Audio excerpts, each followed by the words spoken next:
Alors, vous êtes toujours là? Malheureusement, j'ai perdu beaucoup de questions parce que c'est une nouvelle réunion.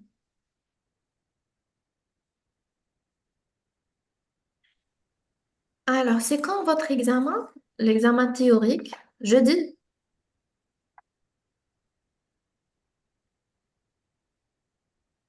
L'examen. Alors, une idée sur les neuropathies optiques, وش لازم نعرفه. Oui, la neuropathie optique اللي لازم تعرفوها, c'est la neuropathie optique rétrobulbaire. D'accord, en matière de sclérose en plaques. En général, une patiente jeune qui vient aux urgences pour une baisse de l'acuité visuelle. Et quand vous faites votre examen, vous trouvez rien. Alors, on dit que le patient ne voit rien et le médecin aussi ne voit rien. Il y a un seul signe qui peut vous aider, c'est le réflexe photomoteur. D'accord? C'est une pupille de Marcus Gann. Il y a le réflexe photomoteur. Au lieu d'avoir un myosis, vous allez avoir une mydriase quand vous faites le réflexe photomoteur. Ça signe une atteinte du nerf optique. C'est une inflammation de la gaine du nerf optique, d'accord? De la myéline qui entoure le nerf optique derrière le globe. C'est-à-dire quand vous examinez la papille, c'est une papille saine parce que le problème, c'est derrière le globe. C'est pour ça qu'on appelle une neuropathie optique rétrobulbaire, derrière le globe. OK? Et c'est en général, c'est un des signes révélateurs de la sclérose en plaques. OK? Quoi d'autre? Les neuropathies optiques, en fait, c'est un chapitre, c'est tout un monde, les neuropathies optiques. La neuropathie optique inflammatoire, infectieuse, héréditaire, carentielle. À votre niveau, le plus important, c'est déjà de connaître la neuropathie optique rétropulpaire. Un des signes, les signes de la norme, ce qu'on appelle communément la norme, neuropathie optique rétropulpaire, c'est la baisse de l'acuité visuelle, un examen du fond d'œil normal, une altération du réflexe photomoteur, et le patient peut signaler une douleur au mouvement oculaire. Parce qu'au schisra, quand il y a des mouvements du globe comme ça, il y a la gaine du nerf optique qui peut frotter contre les muscles oculomoteurs. Parce que les muscles oculomoteurs هادو راح يروحوا derrière, d'accord? Ils يروحوا derrière comme ça pour former un cône qui entoure le nerf optique. Quand la gaine du nerf optique est altérée, il y a une inflammation, ça peut faire mal de bouger l'œil comme ça. Donc, au mouvement oculaire, on peut avoir une douleur oculaire. زيدوا les vis de réfraction, s'il vous plaît. Donc, قلنا هضرنا عليهم la myopie, l'hypermétropie, l'astigmatisme et la presbytie. Peut-être vous n'étiez pas là quand on a commencé la vidéo. Et Inch'Allah, ce soir, je vais la mettre sur ma chaîne YouTube et vous allez, si vous n'avez pas compris quelque chose, vous pouvez me le poser, vous pouvez me poser votre question demain. Pourquoi laser sur la macula, pourquoi le laser est contre-indiqué sur la macula?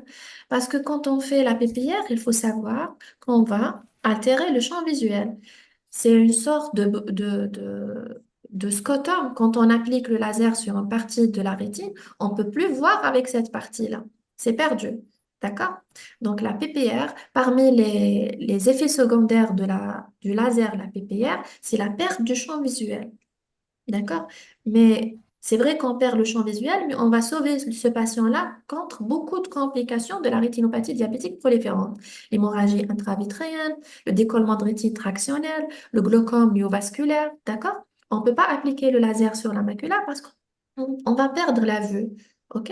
La macula, elle est responsable de 80% de la vision de l'œil, la macula, la partie centrale. La rétine périphérique, c'est surtout pour le contraste, pour la vision nocturne et tout ça.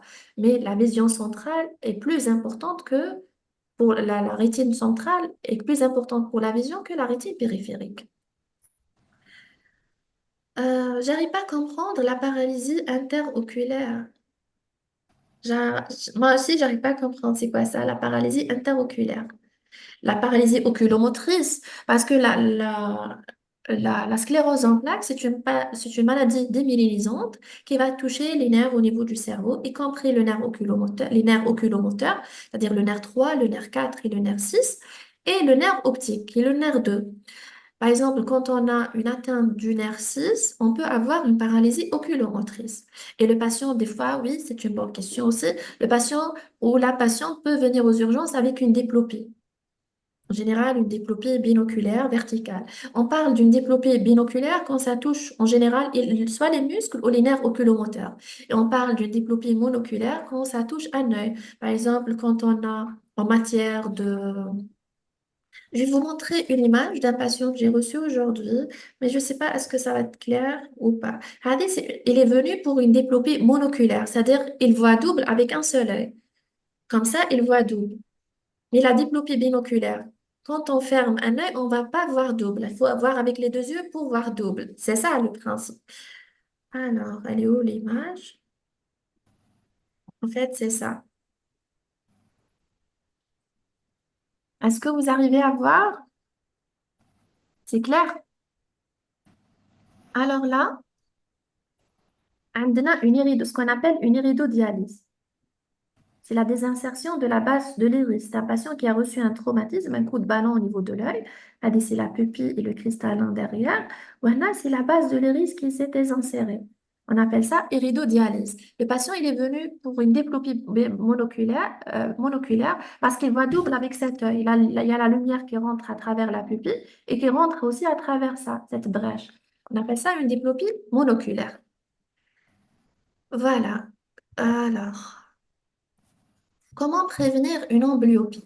L'amblyopie, on peut la traiter avant d'après les études maintenant, scientifiquement parlant, on peut la traiter avant l'âge de 12 ans chez l'enfant. Mais une fois à l'âge adulte, on ne peut pas traiter l'amblyopie parce que le cerveau, il va s'habituer à cette situation. L'amblyopie, pardon, elle est due le plus fréquemment à cause d'une anisométropie, c'est-à-dire une différence de réfraction entre les deux yeux. Un œil qui est métrope, il n'y a pas de problème. Et l'autre œil, par exemple, c'est un fort myope ou fort hypermétrope. Un œil qui est moins 13 et un œil qui est bien, qui est hémétrope.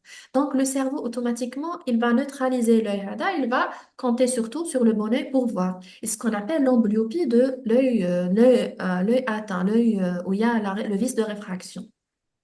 Chez l'enfant, on peut fermer le bon œil pour obliger en fait le cerveau de voir avec l'œil amblyopes, comme ça. D'accord. Donc c'est un... et tout dépend. Et des fois, on n'arrive pas vraiment à récupérer une amblyopie très très profonde, une amblyopie où il y a une anisométropie très très importante, on ne peut pas la récupérer. Mais un œil qui a par exemple un -4 ou -2, on peut, avec les pansements oculaires, on peut traiter l'amblyopie. Ah là, c'est une des options pardon, qu'on peut proposer aux parents quand leur enfant est amblyope. Sinon, on peut mettre de la tropine dans le bon œil. Comme ça, l'enfant, il va compter surtout sur l'œil amblyope pour voir. Le derme maculaire est réversible. Oui, au stade de début, il peut être réversible avec juste l'équilibre glycémique.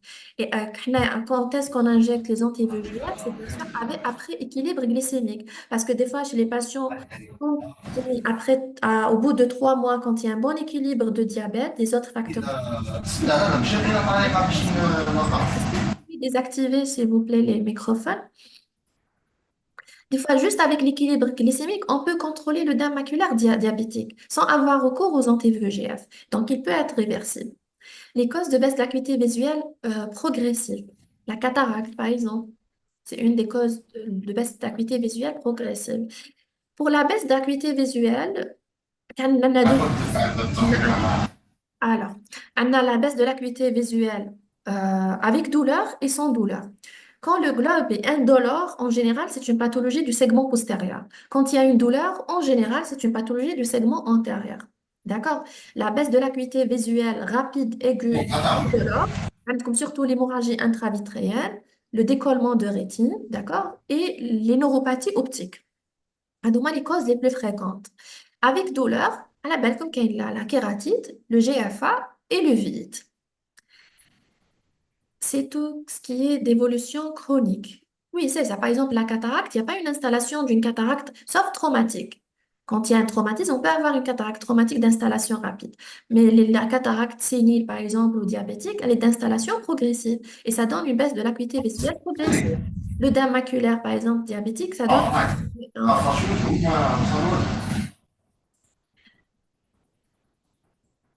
Pourquoi l'exophthalmie peut s'installer des années avant? Alors, la paralysie internucléaire. La paralysie qui est due à la sclérose en plaques. Ça se passe au niveau à l'intérieur, c'est central. C'est une atteinte centrale, c'est-à-dire au mouvement oculaire. Quand le patient, vous faites l'examen de l'oculomotricité, d'accord? Il y aura un blocage, il y aura un nez qui ne va pas suivre, soit à droite, à gauche, parce qu'il y a un problème de coordination des nerfs au niveau central. Ça, c'est pas pour vous, d'accord? On va pas jamais vous poser une question par la paralysie internucléaire. Pourquoi l'exophtalmie peut s'installer des années avant le trouble des stéroïdes? Ah, j'ai pas compris votre question.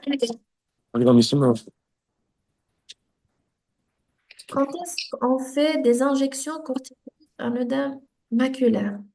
Parce que l'œdème maculaire, la physiopathologie, est une composante inflammatoire. Donc, avant déjà l'avènement des anti-VEGF, on traitait l'œdème maculaire diabétique avec les anti-inflammatoires. Mais quand le dent maculaire il répond pas aux anti-VEGF, d'accord, on peut proposer aux patients des injections de corticoïdes, mais avec des risques, parce que les corticoïdes peuvent entraîner une cataracte, une hypertonie oculaire très très grave, des fois un glaucome très grave. Donc, avec surveillance, bien sûr, les corticoïdes, ça donne les deux effets secondaires d'armes, c'est la cataracte et l'hypertonie oculaire. Alors, cette question, est-ce que vous pouvez la reformuler? Parce que pourquoi l'exophtalmie peut s'installer des années avant le trouble des stéroïdiens?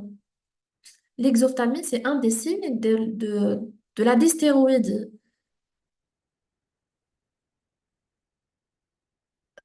Alors, mais il faut qu'il y ait un terrain de dystéroïdie. On ne peut pas avoir une exophtalmie après, je n'ai pas compris votre question, mais on peut avoir une exophtalmie soit en hétéroïdie, hypothyroïdie ou la hyperthyroïdie. Ça, oui.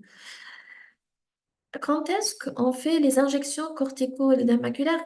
Ils disent que le corps ciliaire n'a pas de rôle dans la réfraction. Non, il y a un rôle majeur dans la réfraction. Le muscle ciliaire, à travers le muscle ciliaire. Pour l'examen ophtalmologique, quel type de questions on est cause docteur? Donc, vous allez avoir des questions directes, simples, comme vous allez avoir des questions sur l'anatomie de l'œil, par exemple, citer la structure du segment antérieur de l'œil, par exemple. Vous pouvez avoir sur les types de réfraction de l'œil. Vous pouvez avoir les causes de l'œil rouge avec douleur ou sans douleur, donc il faut savoir les étiologies. En matière de glaucome, on peut vous poser une question par rapport aux signes d'un GFA, d'un glaucome par fermeture de l'angle. Pour le glaucome chronique à angle ouvert, alors la question qui tombe à chaque fois, quels sont les éléments de surveillance du glaucome chronique à angle ouvert? Allez, c'est la question que je pose fréquemment aux étudiants. Donc, il faut savoir que le glaucome ouvert, c'est un glaucome chronique. C'est pas comme le GFA, c'est un patient qu'on reçoit à la consultation. Il faut lui expliquer que c'est une maladie chronique, il nécessite un traitement à vie, une surveillance à vie aussi. Parce que pour le traitement, on commence par le traitement médical, des fois le traitement au laser et des fois on a besoin du traitement chirurgical. OK? Donc, et selon comment surveiller, comment on peut savoir est-ce que ce patient nécessite tel ou tel traitement? Les éléments de surveillance, il y a des éléments cliniques. Premièrement, c'est l'acuité visuelle. Deuxièmement, c'est la gonioscopie, le tonus oculaire, ça c'est très important, et l'excavation. Et l'examen, donc l'étudiant, il peut répondre à l'examen du fond d'œil, l'examen de la papille ou l'excavation, tout ça c'est correct. OK? Donc on a l'acuité visuelle, le tonus oculaire, la gonioscopie et l'excavation. Après, il y a l'examen du champ visuel. Vous pouvez le considérer comme un examen clinique ou paraclinique, ok?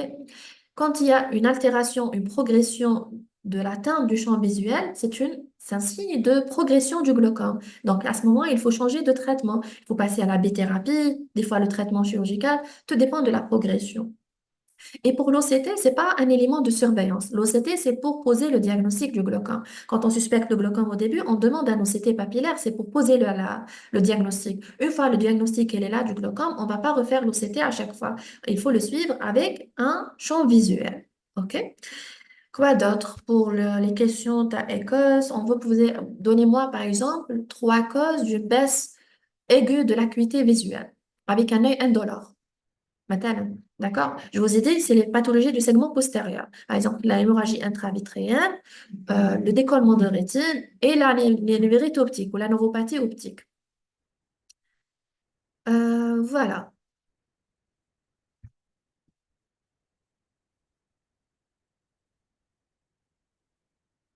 Alors, وين حنا réfraction. Alors, les types de questions des Écosses, il faut juste réviser les questions, vos cours et ce sera des questions simples. C'est surtout des questions des urgences, l'œil rouge avec son douleur, les vis de réfraction, l'anatomie de l'œil, les traumatismes. Les thérapeutiques, si vous aurez une question sur c'est surtout les corticoïdes, tels comme les effets secondaires des corticoïdes, c'est l'hypertonie oculaire et l'hypertonie oculaire et la cataracte. Les étiologies. Alors, quelles sont les étiologies de baisse de l'acuité visuelle sur un œil blanc? Voilà, les comme qu'il y a une baisse de l'acuité visuelle rapide ou la progressive. Progressive, par exemple, le derme maculaire, la rétinopathie diabétique, la baisse de l'acuité aiguë, c'est le décollement de rétine, l'hémorragie vitréenne, la neuropathie optique, l'occlusion de la veine centrale de la rétine, l'occlusion de l'artère centrale de la rétine, tout ce qui peut donner une baisse de l'acuité visuelle aiguë, rapide. Comment faire la différence entre une sclérite diffuse et une conjonctivite sur une image d'un œil rouge à l'inspection? La sclérite, il faut examiner la lampe à fente. La conjonctive, c'est le tissu superficiel. D'accord? La rougeur, vous pouvez la mobiliser comme ça, mais derrière, vous allez voir que le fond, il est blanc, la sclère. Mais une sclérite, c'est une rougeur qui est profonde. En général, la couleur, c'est plus rouge, c'est un peu, ça vire vers la couleur bleuâtre. D'accord? C'est un peu violacé, la teinte sclérale. C'est le cas pour tous les terrains. Alors moi, je vous parle comme étant ancien responsable du module au CHU de Bablouane. Pour les autres terrains, je pense que c'est pareil aussi. D'accord? Ça sera des questions simples. Gonioscopie et PO, c'est un examen clinique. Oui, la gonioscopie et la tension artérielle, ça fait partie de l'examen clinique. Ça va durer combien cette séance? En fait, je suis là jusqu'à 3h30 et on peut faire demain. Alors, vous me dites demain à quelle heure ça vous arrange? Moi, j'ai la consultation jusqu'à 17h, donc 18h. Et vous me dites en commentaire qu'est-ce que vous préférez. Est-ce que répondre à des QCM? Est-ce que vous avez déjà des questions d'examen? Par exemple, vous voulez avoir les réponses? Est-ce que vous voulez des questions sur les cours? Vous me dites en commentaire qu'est-ce qu'on pourra faire demain. Alors, les corticoïdes qui provoquent des effets secondaires sont locaux ou généraux? Ah, oui, c'est une bonne question. C'est surtout les corticoïdes à administration locale. D'accord? Sur le plan général, quand on fait un flash de corticoïdes où le patient est en train de prendre des corticoïdes par voie orale, ça donne beaucoup plus la cataracte. D'accord? Et par voie topique, c'est beaucoup plus le glaucome, l'hypertonie oculaire. Docteur, j'ai pas compris la périmétrie. Cinétique manuelle et automatisée, c'est pour l'évaluation du champ visuel dans le cas du glaucome à angle ouvert. Donc, le champ visuel qu'on utilise le plus fréquemment, c'est le champ visuel statique, mais chez dynamique. C'est quoi la différence?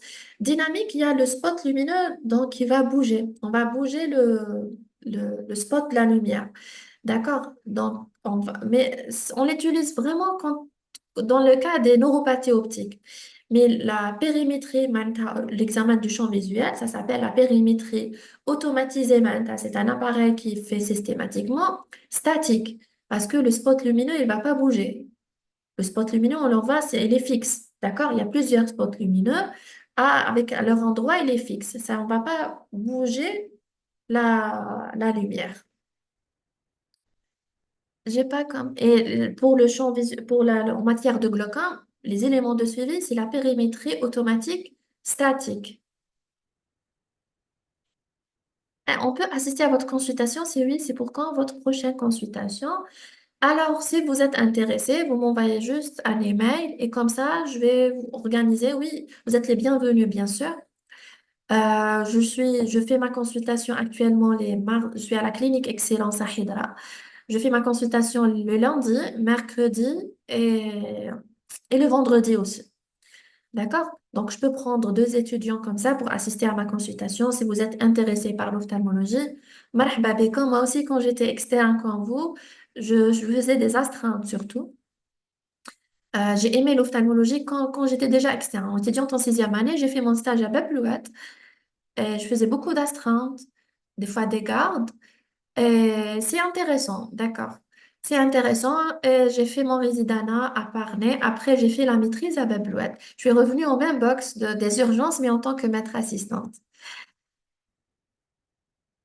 Alors, quand est-ce qu'on va privilégier le traitement conservateur de tumeurs et quand l'éducation est obligatoire, la biopsie indiquée? On ne peut pas faire de biopsie pour les tumeurs profondes. Par exemple, un mélanome, on ne peut pas faire une biopsie. Quand on suspecte un mélanome, on peut faire le traitement conservateur quand la tumeur elle est localisée de petite taille et tout. On peut faire un traitement conservateur. Mais quand la tumeur elle est de grosse taille, avec un décollement de rétine, avec un grand risque de dissémination des métastases, le traitement, c'est l'énucléation. Les tumeurs, les donner une biopsie, c'est les tumeurs superficielles, conjonctivales par exemple, sclérales. D'accord? Donc j'ai fait un cours sur YouTube où j'ai parlé des tumeurs et vers la fin du cours, vous allez trouver des images des tumeurs qu'on voit fréquemment en ophtalmologie. D'accord? C'est les tumeurs courantes en ophtalmologie. À la fin, comme ça, j'ai mis des images. Hum. Le décollement de rétine et l'œdème de la macula entraînent une cécité irréversible. Heureusement que non, sinon on ne fait pas la chirurgie du décollement de rétine. Oui, le décollement de rétine peut entraîner une cécité irréversible quand on ne le traite pas à temps. Il faut savoir que le décollement de rétine, c'est parmi les urgences d'ophtalmologie. Donc, il faut réappliquer la rétine rapidement pour améliorer le pronostic visuel. Mais quand on laisse le décollement des années, ça va donner une cécité irréversible. D'accord? Vous avez des réversibles? Oui, c'est réversible. Le dème maculaire aussi, oui, c'est réversible. Pour un œil rouge avec prurite, on fait que la lampe à fonte? Oui, en général, c'est une conjonctivite allergique. On fait que la lampe à fonte. Maintenant, quand ça répond pas au traitement, on peut envoyer le patient chez un allergologue pour identifier le facteur allergène. Votre email, alors je vais mettre ici, taper mon email.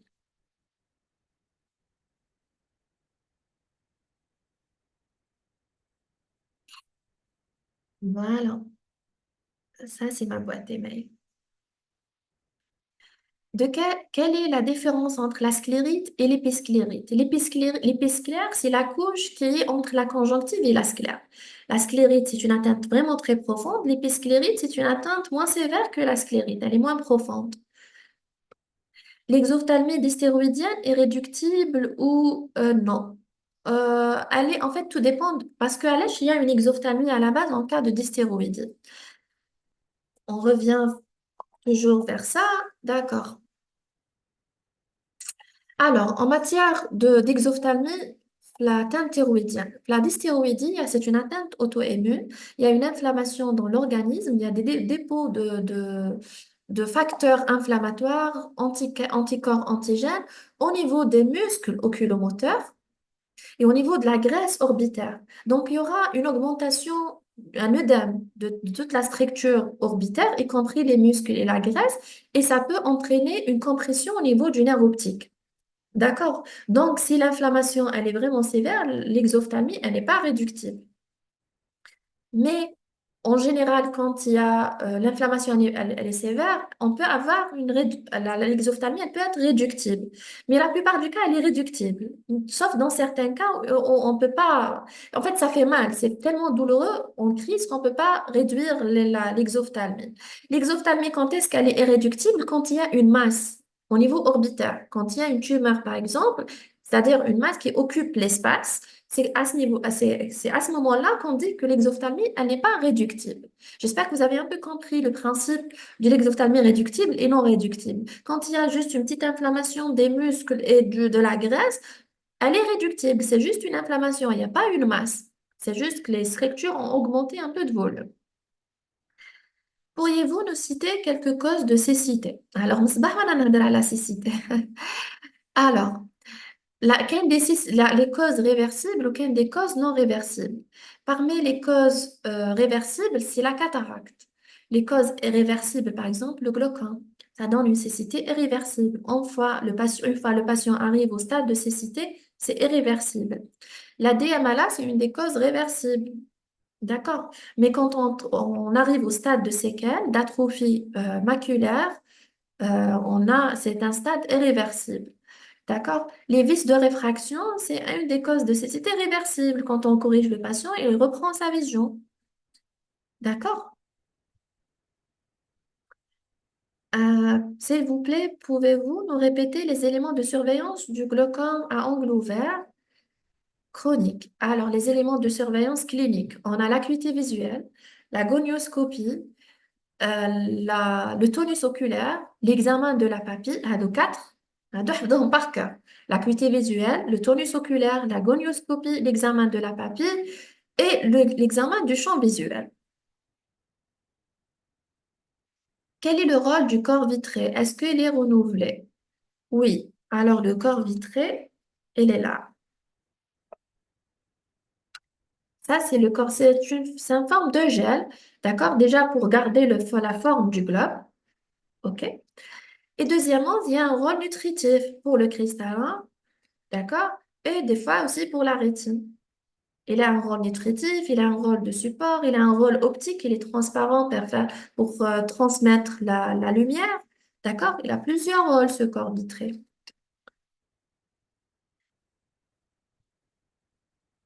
Il est renouvelé parce qu'il est composé, il y a une bonne composante hydrique. Elle est composée de l'eau, d'accord? Et c'est pour ça que des fois, quand il y a une petite hémorragie quand il y a une déchirure rétinienne, une petite déchirure rétinienne, et ça, il y a du sang qui passe dans le corps vitré, on demande aux patients de boire beaucoup d'eau parce qu'il y a la composante hydrique qui va se renouveler, et des fois, il y a un éclaircissement du corps vitré avec les boissons abondantes. On n'a pas besoin de faire une vitrectomie, une chirurgie pour enlever cette hémorragie. Par contre, quand il y a une rétinopathie diabétique proliférante, les néovaisseaux sont toujours là. Donc, il y a un saignement actif. En général, le traitement, c'est la vitrectomie. On enlève ce corps vitré à travers une chirurgie endoculaire. Alors, je pense qu'on peut arrêter la réunion maintenant. Alors, s'il vous plaît, est-ce qu'on peut faire demain sur la conduite à tenir devant les urgences? Oui, alors dites-moi juste en commentaire ce qu'on va faire demain.